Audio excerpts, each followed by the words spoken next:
Val-de-Loire en direct se poursuit. L'heure de votre JT présenté ce soir par Faustine Luneau. Bonsoir Faustine. Bonsoir Aurélien, bonsoir à tous. Juste avant les titres, un point sur votre météo de demain. La grisaille et la pluie sont attendues tout au long de la journée dans nos deux départements. Des températures stationnaires, la minimale sera de 14 degrés et la maximale de 17 degrés. À la une de ce JT, l'usine Brandt à Saint-Ouen, près de Vendôme, mise en vente. Oui, car le groupe Brandt vient d'être placé en redressement judiciaire. Inquiétude pour les salariés et les élus locaux qui sont mobilisés pour aider dans la recherche d'un repreneur.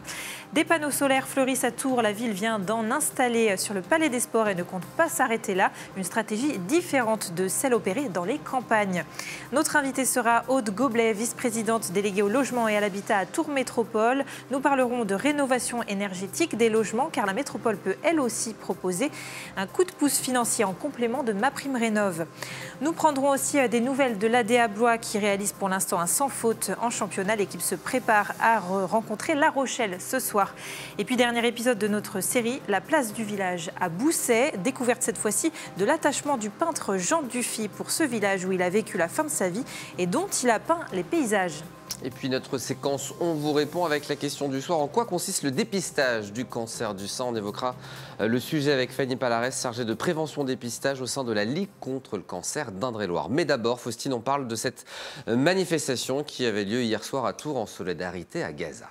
Manifestation réunissant 300 personnes environ que couvraient deux journalistes de Val-de-Loire TV. Nous tenions à dire un mot ce soir à ce sujet car nos deux collègues ont été pris à partie en marge de ce rassemblement par un petit groupe de personnes masquées, Michael. Et oui, parce qu'on se rend compte en fait qu'il est de plus en plus difficile de faire notre travail de journaliste local. Il est difficile d'aller chercher de l'info, d'être présent même dans des moments comme celui-ci. Tout se passait très bien, évidemment, manifestation très calme, jusqu'à ce qu'un groupe, à peu près de 5 personnes, a commencé à interpeller nos journalistes qui étaient, eux, pour couvrir cette manifestation. Ils ont été interpellés par des gens qui étaient cagoulés, donc non identifiables. On les a accusés d'avoir un comportement louche sur le terrain, puisqu'ils remontaient et puis ils descendaient la manifestation, ils se mettaient un petit peu loin. Ils font leur travail. Pour faire des images, il faut ne pas suivre une manifestation, mais prendre d'extérieur. Enfin bref, il y a pas mal de choses à faire. Donc ce n'est pas un comportement louche, c'est un comportement complètement normal. Mais ce comportement, qui est absolument normal, a été interprété par ces gens comme soit vous êtes des renseignements généraux, en gros les renseignements, vous êtes les forces de l'ordre. Bon, pourquoi pas ? Le pire, c'est qu'on leur a dit mais non, vous êtes des fachos tout de suite. On est rentré dans l'insulte, de ce moment où il n'y a quasiment plus de discussion possible. Vous êtes des forces de l'ordre, vous êtes des fachos. Nos journalistes ont bien montré leur carte de presse, expliquant qu'ils étaient journalistes.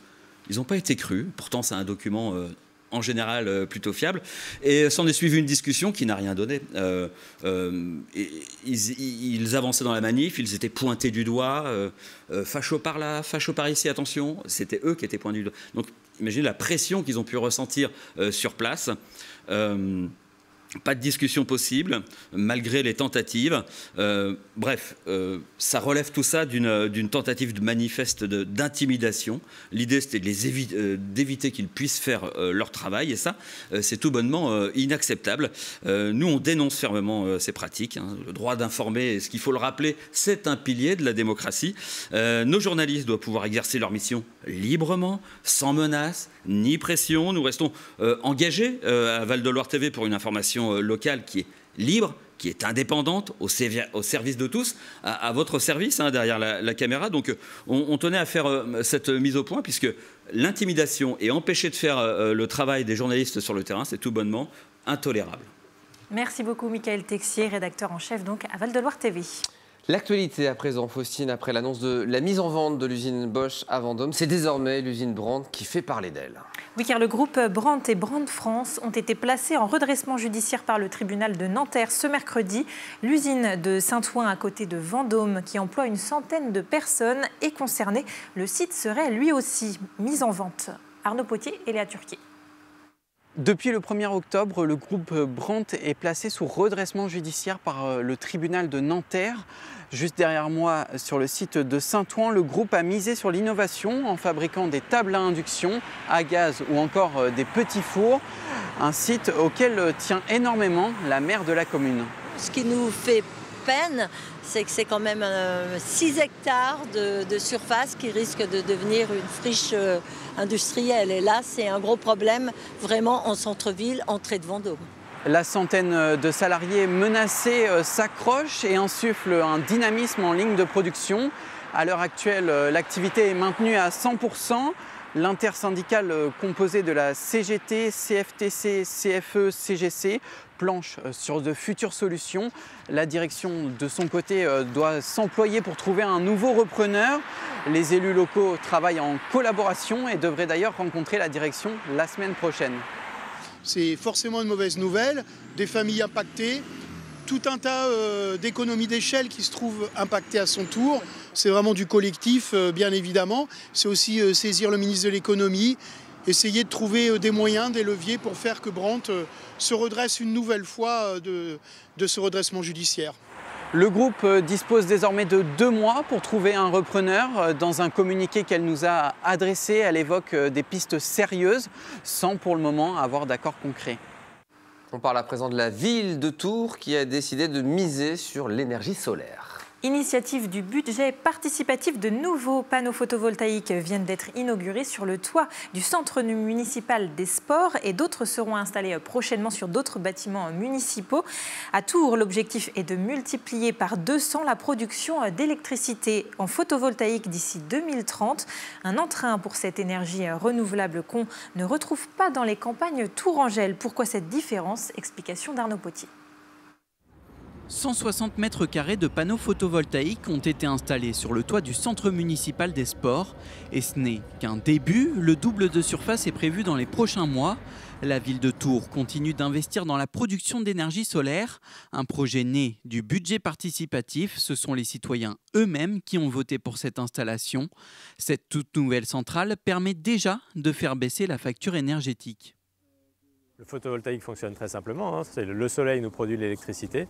Cette électricité, elle est consommée directement sur le centre municipal des sports, ça ne va pas plus loin. Il y a suffisamment de quoi consommer sur ce centre pour éviter d'aller sur les réseaux. Et donc là, on est sur de l'ordre de 10 000 € de consommation d'électricité qui sont évités. Depuis 2023, Tours renforce son parc solaire. L'objectif, gagner en efficacité et surtout réduire une facture énergétique qui atteint aujourd'hui 8 millions d'euros. Le plan s'étale jusqu'en 2030 avec des ambitions claires. À la fin de 2030, c'est de multiplier par 200 les surfaces qui sont couvertes par ces panneaux photovoltaïques et donc d'arriver à 4 gigawattheures de consommation énergétique, c'est-à-dire 30% de la consommation énergétique électrique de la ville. Dans notre département, plusieurs installations agrivoltaïques ont déjà vu le jour, comme à Sonzé, Mont ou encore Descartes. Mais à Pérusson, dans le sud de l'Indre-et-Loire, le conseil communautaire de Loches-Sud-Touraine a dit non la semaine dernière à 3 projets agrivoltaïques. Un avis défavorable justifié par le maire. Bon, le photovoltaïque n'est pas intéressant parce que on est déjà en France en surproduction d'électricité. On risque de créer des grands parcs photovoltaïques qui ne pourront pas produire. Un rapport du haut-commissaire à l'énergie atomique confirme la France est déjà en surcapacité de production, d'où l'enjeu, assurer une production raisonnée et consommée sans injecter dans le réseau. C'est le pari de Tours qui mise sur l'autoconsommation pour ses installations photovoltaïques. Et après la production d'énergie, on peut parler aussi d'économie d'énergie. C'est ce qu'on va faire notamment via la rénovation de son logement. Oui, car après une suspension tout l'été, il est de nouveau possible depuis le 30 septembre de demander des aides MaPrimeRénov' avec des conditions d'accès qui se rigidifient toutefois en priorité aux ménages modestes et aux logements les plus énergivores. Et il est possible d'avoir en complément un coup de pouce de certaines collectivités locales. On en parle avec notre invitée, Aude Goblet. Bonsoir et bienvenue sur notre plateau. Bonsoir. Vous êtes vice-présidente à Tours Métropole Val-de-Loire, déléguée au logement et à l'habitat. Une étude ITAC vient de sortir, elle fait un classement des 22 métropoles françaises les plus généreuses dans la rénovation énergétique des maisons individuelles en fonction du niveau de revenu des foyers aidés. Alors d'abord, j'ai envie de vous demander, est-ce qu'on peut parler de générosité ? Alors, générosité, je ne pense pas que ce soit le terme adapté parce que la collectivité n'a pas vocation à être généreuse, elle a vocation à être efficace.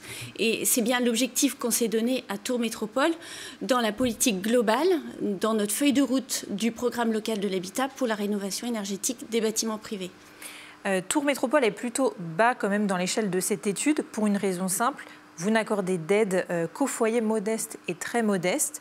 Ça a vocation à être simplement un complément de MaPrimeRénov'? Oui, en effet. Alors, il faut savoir que la compétence de la rénovation des logements privés, c'est une compétence nationale via l'Agence nationale de l'habitat, l'ANA. Nous sommes délégataires à Tours Métropole Val-de-Loire des aides de l'ANA et à titre individuel, la métropole apporte, comme vous dites, le coup de pouce pour justement déclencher les travaux, parce que l'objectif, il est celui-là, avant tout de diminuer la facture énergétique des personnes dans leur logement, mais aussi un objectif environnemental, c'est-à-dire de diminuer les productions de gaz à effet de serre, qui sont le principal, dans les logements, c'est le principal poste de consommation. L'enveloppe de la métropole, c'est 6 millions d'euros pour 6 ans. Cette aide coup de pouce peut donc s'élever à plusieurs milliers d'euros pour un foyer? Oui, c'est ça. Alors, en moyenne, l'aide de Tours Métropole pour un dossier, si je prends les chiffres de 2025, c'est environ 3 000 euros, là où les aides de l'ANA peuvent se monter à 43 000 euros. Donc vraiment un coup de pouce. Est-ce que les deux sont conditionnés l'une à l'autre? Est-ce que, par exemple, je n'ai le droit à cette aide de la métropole que si j'ai le droit à MaPrimeRénov'? Oui, alors c'est là où il faut vraiment faire le distinguo. On ne peut pas appeler donc le service Artémis parce que effectivement, il faut que je recentre ça sur le service métropolitain qui a été mis en place pour déployer déjà le conseil, parce que les usagers sont perdus dans un dédale d'informations qu'ils reçoivent de part et d'autre.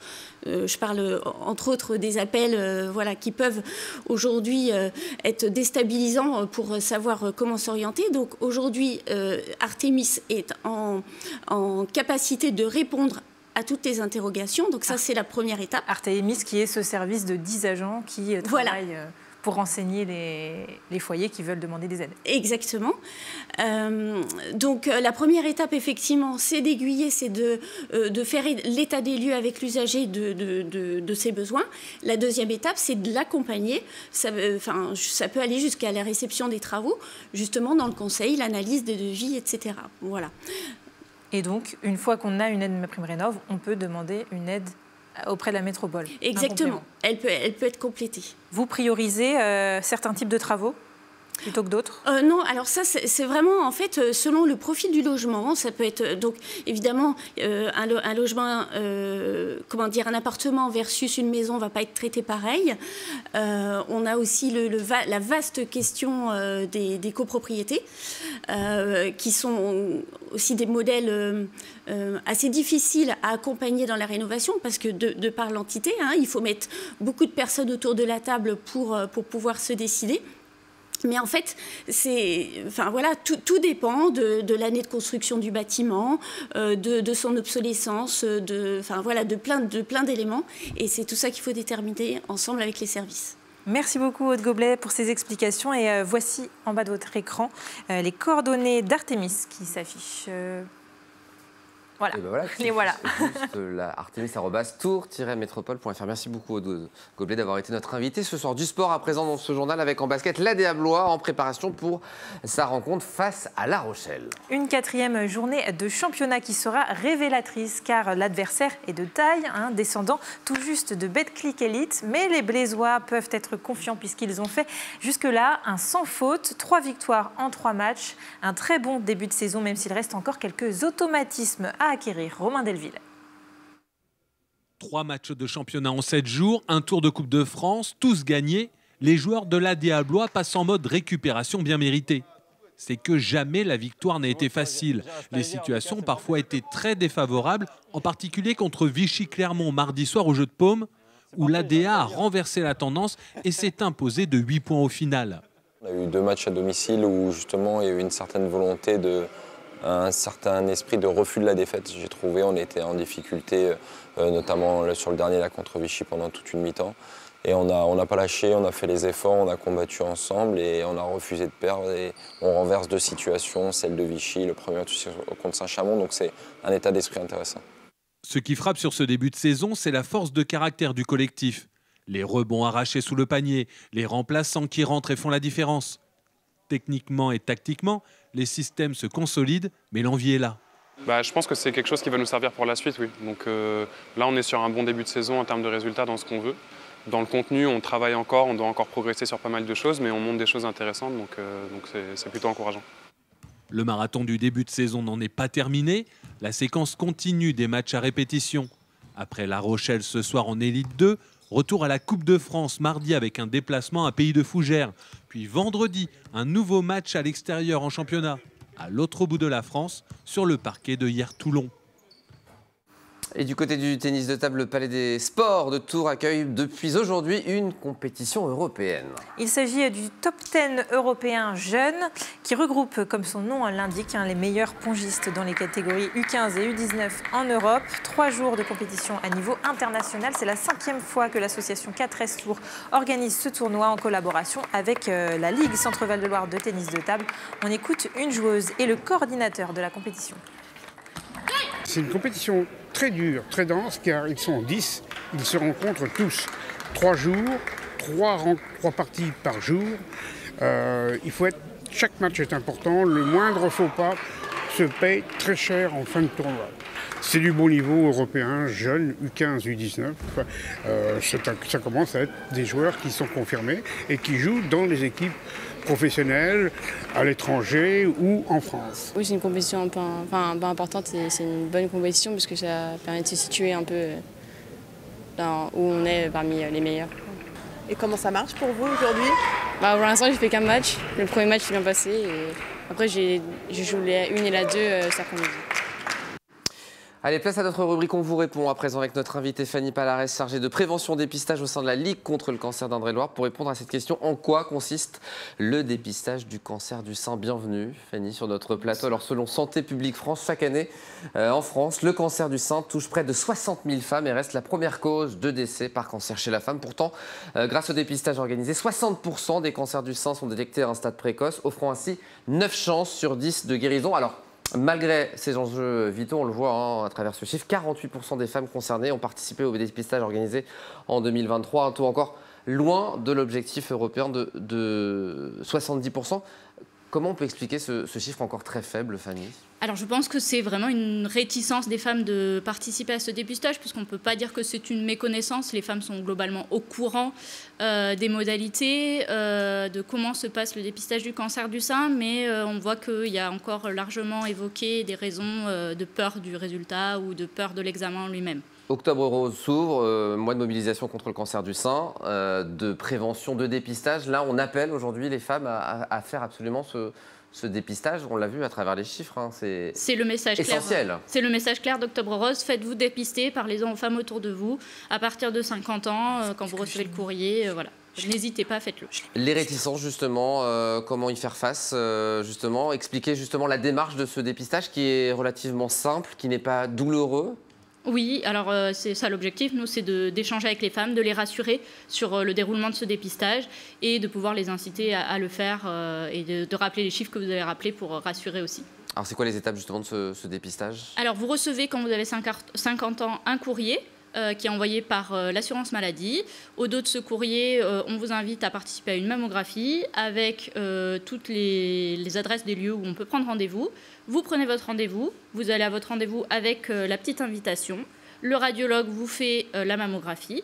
La mammographie est ensuite relue par un deuxième radiologue du centre de dépistage des cancers. Et ensuite, vous recevez le résultat sous généralement à peu près 3 semaines, 1 mois maximum. Donc résultat, et voilà ensuite du coup, à quelle fréquence il faut faire ce dépistage? Alors vous recevez l'invitation tous les 2 ans. Tous les 2 ans. Oui. Est-ce qu'il y a des signes avant-coureurs du cancer du sein pour les femmes qui nous regardent ce soir? Est-ce qu'il y a des doutes? Est-ce qu'il y a des choses à faire justement pour Voilà, au-delà de la mammographie. Oui, alors il n'y a pas de signes spécifiques au cancer du sein. Il peut y avoir des signes qui peuvent alerter, mais qui ne sont pas forcément propres au cancer du sein. Par exemple, sentir une masse dans son sein ou voir un écoulement du mamelon. C'est des signes qui doivent alerter, mais ce n'est pas forcément des signes que c'est un cancer du sein. Ça peut être quelque chose de totalement... La palpation est importante, en tout cas, c'est ce qu'il faut rappeler. Oui, tout à fait. Et la palpation est importante à réaliser par un professionnel de santé tous les ans. Bien sûr. Il y a des actions qui sont organisées justement par la Ligue contre le cancer que vous représentez pour justement que la mobilisation soit générale. Sur le terrain, on essaye de se mobiliser pour que ces informations soient connues du plus grand nombre et que chacune puisse avoir toutes les informations en sa possession. ligue-cancer.net, Octobre Rose, pour avoir toutes les informations. Merci beaucoup Fanny. Et puis évidemment, on va arborer ce ruban en rose, évidemment, en ce mois d'octobre, mois de mobilisation contre le cancer du sein et évidemment pour la prévention autour du dépistage. Merci beaucoup. Merci à vous d'être venu sur notre plateau. Direction à présent le domaine de Chaumont-sur-Loire. On va parler fleurs pour finir ce journal. Oui, aujourd'hui jusqu'à dimanche, 8 candidats y disputent la Coupe de France des fleuristes. Au total, 5 épreuves les départageront avant la remise des prix dimanche à 16h. Une reconnaissance très importante pour eux car elle représente une véritable vitrine. Écoutez Gilles Boyard, président du jury. La Coupe de France des fleuristes, donc c'est 8 jeunes fleuristes jeunes et un petit peu moins jeunes, fleuristes qui viennent de la France entière, qui concourent pour être le champion de France de l'année. C'est un très bon début. Et puis donc pendant un an, ils vont pouvoir rayonner et aller vers les autres fleuristes, donner des cours, être amenés à faire des démonstrations. Et s'ils ont envie de poursuivre leur carrière, ils peuvent aller aussi vers les concours internationaux. Et c'est la fin de ce journal. On n'aura pas pu diffuser par manque de temps notre série La place du village où on allait direction Boussay. On le diffusera plus tard dans notre JT. La semaine prochaine. La semaine prochaine. Rappel du principal titre avant de se quitter, Faustine. Les craintes pour les salariés de l'usine Brandt de Vendôme après le placement en redressement judiciaire du groupe mercredi. L'usine loire-et-chérienne serait en vente. Merci Faustine. C'est la fin de ce journal. Dans un instant, l'invité de la rédaction. Et nous on donne rendez-vous demain dès 17h50 pour un nouveau numéro de Val de Loire en direct. À lundi.